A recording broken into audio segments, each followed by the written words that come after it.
19h45, la barrière Info Soir. Messieurs, dames, bonsoir et bienvenue à cette nouvelle session d'information du dimanche 27 mars 2022. Sur ces plateaux, nous accueillons comme invité du journal Mahamadou Adamou. Il est prédicateur. Mahamadou Adamou, bonsoir. Bonsoir. Soyez le bienvenu sur ces plateaux. Avec vous, on parlera de ce phénomène qu'est la mendicité. Mais en avant, suivons ce qui a constitué l'actualité de ces jours. 171 enseignants-chercheurs sont recrutés selon les besoins exprimés par toutes les universités publiques du Niger. Les instructions ont été données, le processus du recrutement se poursuit. Le ministre de l'Enseignement supérieur et de la Recherche, Mahmoud Jibo, PhD, apporte des précisions. On l'écoute. 171 besoins exprimés. Le président de la République a donné son accord. Nous avons, à notre niveau, informé la nation que nous avons demandé à tous ceux qui se sentent capables de postuler à ces postes de bien vouloir nous transmettre leur dossier. Évidemment, là, il y a eu un vice de procédure. Parce que les textes des enseignants-chercheurs disent que ce sont les départements qui décrivent les profils des besoins, qui les transmettent au décanat et les doyens lancent les vacances, les appels à candidature et invitent les éventuels candidats à déposer leur dossier aux agences régionales de l'ANPE. Les agences centralisent les dossiers et, après la date de l'expiration du délai, transmettent au rectorat concerné, qui lui transmet au conseil scientifique de l'université en question pour traiter les dossiers de candidature. C'est ça la procédure. Nous sommes politiques. Nous avons dit qu'avant de transmettre au rectorat, nous allons demander les dossiers parce que nous avons reçu énormément de plaintes de candidats, notamment d'une association des docteurs d'université, des docteurs d'ingénieurs d'université, et nous avons constaté que la plupart, presque tous, tous les recrutements que nous avons vus passer ont été remis en cause, ont été attaqués. Irrégularité. Qu'est-ce qui se passe? On accuse. Et souvent, ce n'est pas toujours faux. Que les chefs de département font la description des profils de manière orientée. Cette accusation, elle est récurrente. Elle revient à chaque fois. Donc, seuls certains dont les maîtres sont aux affaires ou ont de l'influence sont recrutés. Ceux qui n'ont pas de maître influent, ceux qui ont fait leur doctorat dans d'autres universités, auraient, je dis bien auraient, moins de chances d'être recrutés. J'ai dit au recteur, moi je centralise les dossiers, je vous les remets et vous veillez. Parce que le seul critère du conseil scientifique ne suffit pas. Le conseil scientifique, il est objectif. Il analyse effectivement les dossiers selon les critères établis. Mais si les critères ont été biaisés à la base, si par exemple, moi, chef de département, ou le chef de département sur lequel j'ai une influence ou j'ai une relation quelconque, je lui recommande de prendre le dossier de mon protégé, il arrive que la description des profils corresponde presque exactement avec le titre de la thèse de mon protégé. Cela signifie de plus que ça va être lui. Ce sont ce genre d'accusations, j'ai dit, il faut qu'on arrête. Nous avons reçu, et ça c'est la grande surprise, 590 dossiers. Ça veut dire qu'il y a 590 Nigériens titulaires de doctorat qui chantent. qui attendent d'être recrutés. Et depuis la clôture, je crois, le 26 novembre,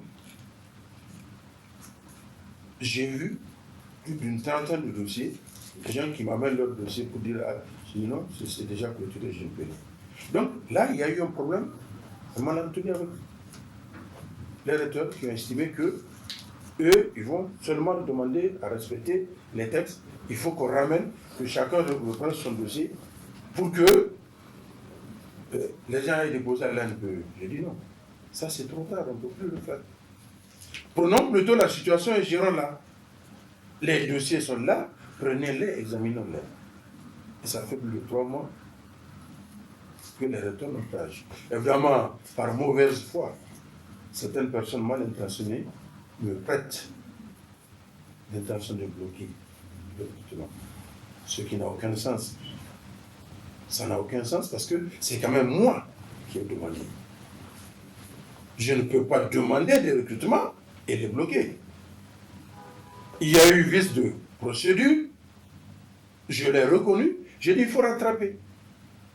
Il faut voir comment on peut la corriger. Et nous sommes quand même suffisamment intelligents.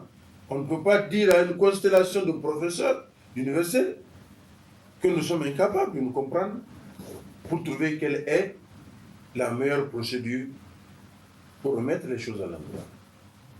Et le chef de l'État était désolé de constater que les 171 postes budgétaires mis à notre disposition ne soient pas pourvus à ce jour. Or, pour la 4e fois,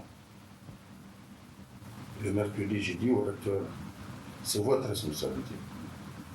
Les dossiers sont là, prenez-les, essayez de voir comment faire pour que ces jeunes Nigériens soient recrutés. Situé à proximité de la CNSS Yantala, la Madrasat Rahama a procédé ce matin à une cérémonie de remise d'attestation à une douzaine d'apprenants ayant mémorisé le Saint-Coran. Cette cérémonie s'est déroulée en présence des parents et nombreux oulémas de la place. Le résumé avec Adam Soumana et Alidou Brema. Cette foule composée d'hommes, de femmes et jeunes assiste par la présente au sacre de quelques apprenants de la Madrasat Rahama du quartier Yantala. Une cérémonie qui se veut la 4e organisée par cette école d'enseignement religieux dirigée par Halarou Soli. Cette cérémonie constitue une cérémonie de la lecture du Saint-Coran au complet. Donc nous avons un certain nombre d'élèves qui sont au nombre de 12 qui ont fini la lecture complète du Saint-Coran. C'est à l'occasion de cette lecture complète du Saint-Coran que nous retrouvons ici pour fêter cette cérémonie inoubliable. Aujourd'hui, c'est la 4e fois. Chaque 2 ans, donc, nous assistons à cette cérémonie pour un certain nombre des élèves qui ont fini la lecture complète du Coran. Il y a côté masculin, il y a côté féminin. Pour les masculins, ils prennent les cours à partir du Maghrib, juste après Maghrib jusqu'au 22h. Et pour côté féminin, ils prennent les cours après Zuhur, entre Zuhur et Asr. Et il y a les petits-enfants qui prennent le matin de 8h à 11h. En marge de la cérémonie, l'une des récipiendaires n'a pas caché sa joie de voir l'aboutissement de leur apprentissage. Ça représente beaucoup de choses pour moi. Parce que c'est mon souhait. J'ai toujours souhaité et j'ai toujours rêvé d'avoir cette attestation de la fin de mémorisation de Coran et de Tachid. J'essaie de continuer. Force est de constater qu'à chaque édition, le nombre des apprenants qui arrivent à mémoriser le Saint-Coran ne fait que croître dans cette madrasa, toute chose qui prouve si besoin est du dynamisme de la formation à Rahama. Le passage en grade de taekwondo débuté hier à l'Académie des arts martiaux se poursuit pour les combattants de Niamey et Tillabéri. Ils sont au nombre de 275 tout nouveaux confondus à s'adonner à cet exercice sous les regards vigilants des experts en la matière. Les comptes rendus de Adam Ousmana et Chebou Kisso. Débuté le samedi 26 mars 2022 pour les régions de Niamey et Tillabéri, le passage en grade de taekwondo pour les jeunes combattants et leurs maîtres se poursuit ainsi par la présence au Temple des arts martiaux, une activité initiée par la Fédération nigérienne de taekwondo qui y vise de nobles objectifs. L'objectif principal de ce passage est de partager les connaissances mises à jour par nos grands maîtres obtenues en octobre 2021 à Abidjan en Côte d'Ivoire.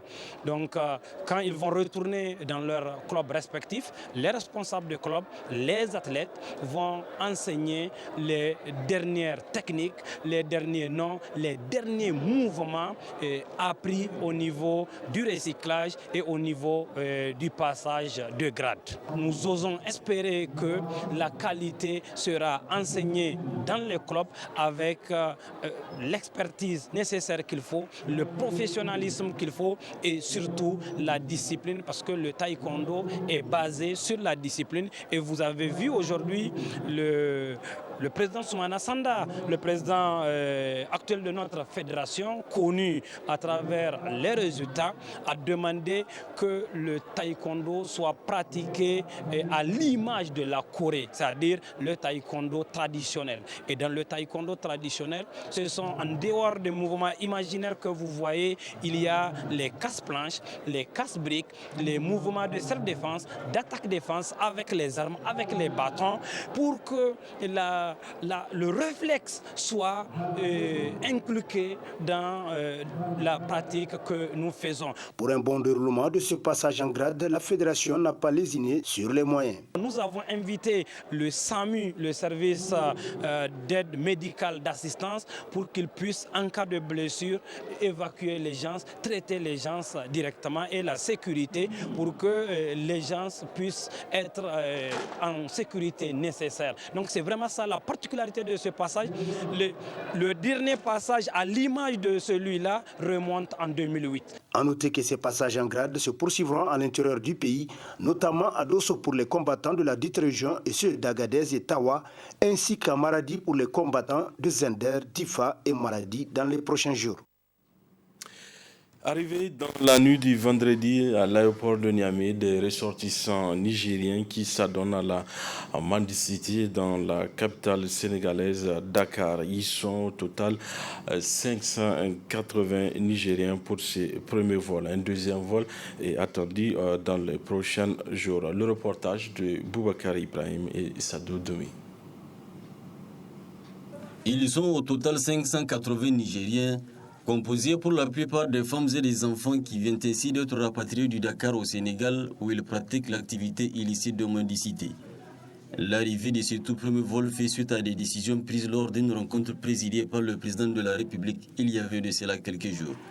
Une rencontre elle-même suscitée par la mise en ligne des vidéos montrant des Nigériens visiblement en bonne santé, demandant de la compassion aux abords de goudron. Un acte regrettable qui a bouleversé plus d'un titre et auquel les autorités n'ont pu rester indifférentes, d'où ce rapatriement. C'est du devoir du gouvernement de faire cela, de ramener nos compatriotes, parce que ce n'est pas une image, ce n'est pas l'image que reflète notre pays. Vous savez, aujourd'hui, à travers ce phénomène, l'image de notre pays est traînée dans la boue. Traînée dans la boue, donc voilà pourquoi le gouvernement veut prendre ce phénomène à bras le corps, parce que nous savons que ce n'est pas la misère qui est à la base, comme les gens veulent le faire croire, à la base donc de ce phénomène, mais c'est plutôt des réseaux mafieux organisés qui procèdent à la traite donc de ces êtres humains, au trafic donc de ces êtres humains, parce que tout simplement, eux retrouvent leur compte. Vous avez dû voir des petits-enfants à qui on ne donne aucune chance d'aller à l'école. Parce qu'il y en a qui ont été retirés des classes. Et tout premier vol est donc le début d'une vaste opération de rapatriement des ressortissants nigériens qui pratiquaient la mendicité à l'extérieur, a fait également comprendre le ministre de l'Intérieur. Nous allons rapatrier tout le monde, par avion ou par bus, en tout cas dans tous les pays où nous avons pris les dispositions à travers le ministère des Affaires étrangères pour faire un large recensement donc, de tous les pays, de tous les compatriotes qui sont dans ces pays et qui se livrent à la mendicité. Donc, nous allons ramener tout le monde. Le gouvernement va prendre les dispositions d'abord pour stabiliser les gens, mais ensuite aussi nous allons nous attaquer surtout à démasquer ces réseaux et parce que la loi l'interdit. C'est un crime que la loi doit réprimer. Et nous allons les rechercher, nous allons les débuster partout où ils sont. Ainsi donc, de leur arrivée, ils ont été pris en charge par des services sociaux, leur assurant nourriture et soins, avant de les conduire chacun dans son village natal. Quelques-uns qui ont accepté de se confier avaient déclaré avoir dépensé 100 à 200 000 francs pour se rendre à Dakar. Une somme d'argent qui aurait pu servir à monter une petite affaire, leur permettant de préserver leur dignité et être bien au chaud chez eux. Voilà, Oustaz Mamadou, vous venez de suivre un reportage sur le rapatriement des mendiants nigériens vivant au Sénégal. Alors, avant de rentrer dans le vif du sujet, que dit l'islam sur la mendicité?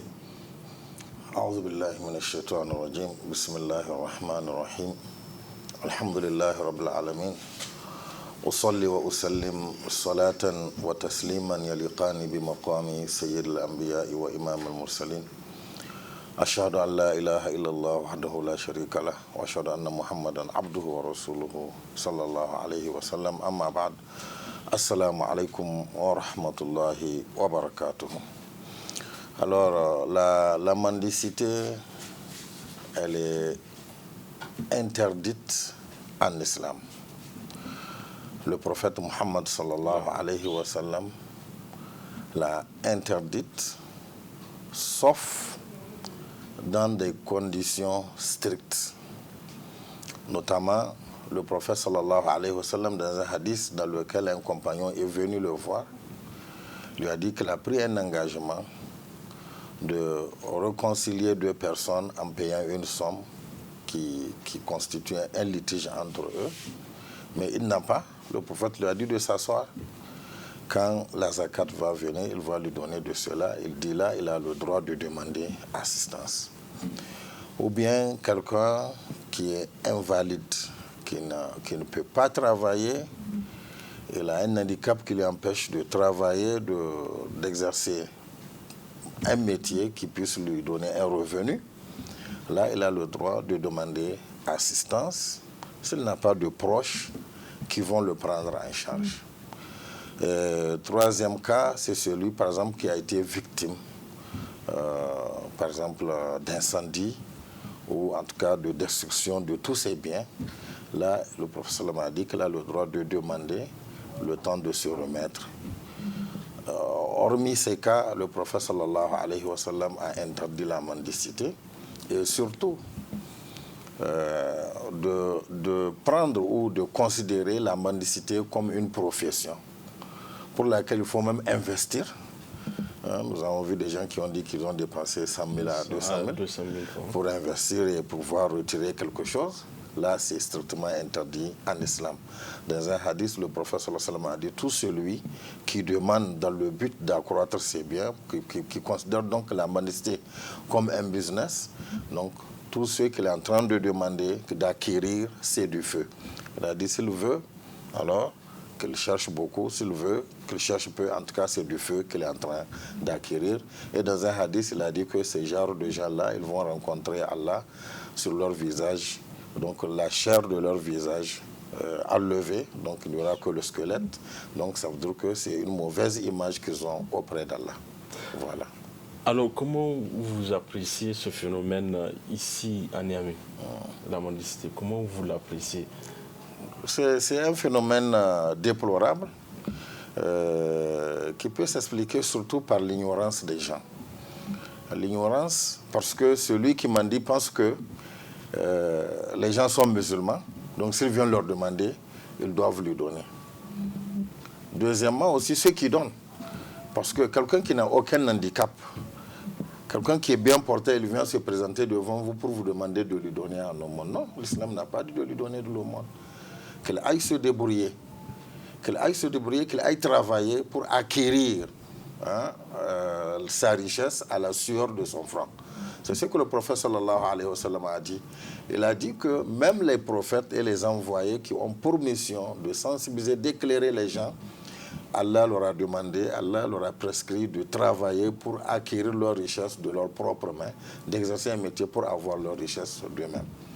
Et il est interdit qu'un musulman vienne demander aux gens comme ça. Donc c'est vraiment un phénomène d'ignorance. Et ceux qui aussi donnent à ces gens-là, moi je pense que c'est parce que peut-être ils ne savent pas que l'islam interdit d'encourager ce genre de comportement. Parce qu'en leur donnant, on les encourage. Ils trouvent que peut-être quelqu'un ou quelqu'une s'est adonné à cette activité et ce quelqu'un ou cette personne-là a eu de la richesse. Donc c'est une voie d'enrichissement. Et maintenant les gens s'adonnent à cela. Donc l'islam interdit ça. Donc eux, on doit les sensibiliser. Deuxièmement, ceux qui donnent aussi, il ne faut pas leur donner. L'islam n'a pas de leur donner. Ce que l'islam recommande, c'est de voir son voisin qui ne mendie pas, mais dont on sait que l'activité, le revenu que ce voisin-là gagne à travers son activité ne lui permet pas de satisfaire tous ses besoins. Il vit comme ça, comme on le dit. Donc là, de lui faire un geste pour l'aider, là, l'islam recommande d'aider ce genre de gens. Mais l'islam ne demande pas, ou l'islam interdit même d'encourager ce genre de pratique dans la société. Alors, l'État a pris l'engagement, parce que la mendicité, c'est au-delà de nos frontières. Nos compatriotes nigériens sont remarqués dans les grandes villes de la sous-région. En témoigne le reportage de la chaîne sénégalaise et aussi le rapatriement dernièrement de plus de 580 mendiants. Alors, l'État a pris l'engagement de les rapatrier, de les ramener au pays. Qu'est-ce que vous pensez de cette procédure-là? Oui. L'État doit les ramener dans leur pays et aussi l'État doit les accompagner peut-être à se reconvertir. Parce que selon les images que nous avons vues, il y a peu d'handicapés et même les handicaps, c'est à des degrés. Il y a des handicaps. Nous avons vu aujourd'hui des handicapés locomoteurs qui n'ont pas à marcher.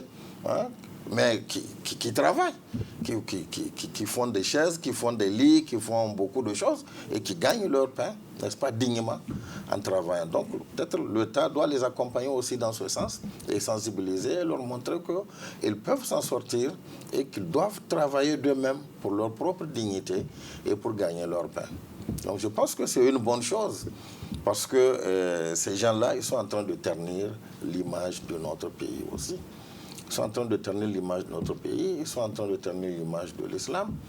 Et partout où on parle, c'est des Nigériens, alors qu'on voit bien que ce sont des gens qui peuvent travailler et qui refusent de travailler, pensant qu'ils sont plus malins que les autres, en train de demander à tour et à travers, en train de déranger les gens.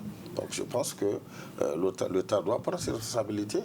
Même la mendicité interne qui est ici, dans les villes, vous voyez un peu partout, il suffit que vous gariez, que vous arrêtiez pour acheter des fruits ou acheter quelque chose, de la viande, vous allez voir des gens qui vont venir se pointer, avec des enfants aussi, à qui on est en train d'apprendre cela, qui sont très sales, qui vivent dans des conditions vraiment d'hygiène